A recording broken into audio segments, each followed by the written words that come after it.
আজ জাতির উদ্দেশ্যে প্রদত্ত ভাষণে অন্তর্বর্তীকালীন সরকারের প্রধান উপদেষ্টা আগামী ফেব্রুয়ারি মাসের প্রথমার্ধে জাতীয় সংসদ নির্বাচনের ঘোষণা পুনর্ব্যক্ত করায় এবং সংসদ নির্বাচনের দিন গণভোট অনুষ্ঠানের ঘোষণা দেয় বিএনপির ভারপ্রাপ্ত চেয়ারম্যান জনাব তারেক রহমানের সভাপতিত্বে অনুষ্ঠিত বাংলাদেশ জাতীয়তাবাদী দল বিএনপির জাতীয় স্থায়ী কমিটির সভায় তাকে ধন্যবাদ জানানো হয়।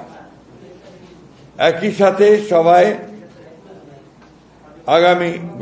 সভায় গত 17 অক্টোবর 2025 তারিখে ঐকমত্যের ভিত্তিতে স্বাক্ষরিত জুলাই জাতীয় সনদের ওপর জনগণের সম্মতি গ্রহণের জন্য গণভোট অনুষ্ঠানের এবং যথাশীঘ্র জাতীয় সংসদ নির্বাচনের আয়োজন করার জন্য সরকার ও নির্বাচন কমিশনের প্রতি আহ্বান জানানো হয়।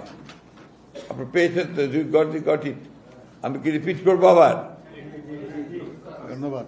আবার আমি রিপিট করছি, আজ জাতির উদ্দেশ্যে প্রদত্ত ভাষণে অন্তর্বর্তীকালীন সরকারের প্রধান উপদেষ্টা আগামী ফেব্রুয়ারি মাসের প্রথমার্ধে জাতীয় সংসদ নির্বাচনের ঘোষণা পুনর্ব্যক্ত করায় এবং সংসদ নির্বাচনের দিন গণভোট অনুষ্ঠানের ঘোষণা দেয় বিএনপির ভারপ্রাপ্ত চেয়ারম্যান জনাব তারেক রহমানের সভাপতিত্বে অনুষ্ঠিত বাংলাদেশ জাতীয়তাবাদী দল বিএনপি জাতীয় স্থায়ী কমিটির সভায় তাকে ধন্যবাদ জানানো হয়।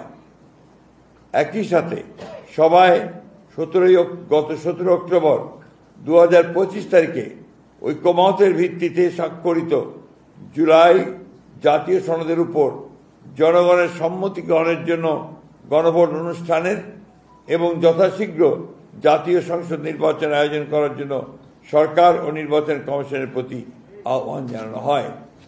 ধন্যবাদ।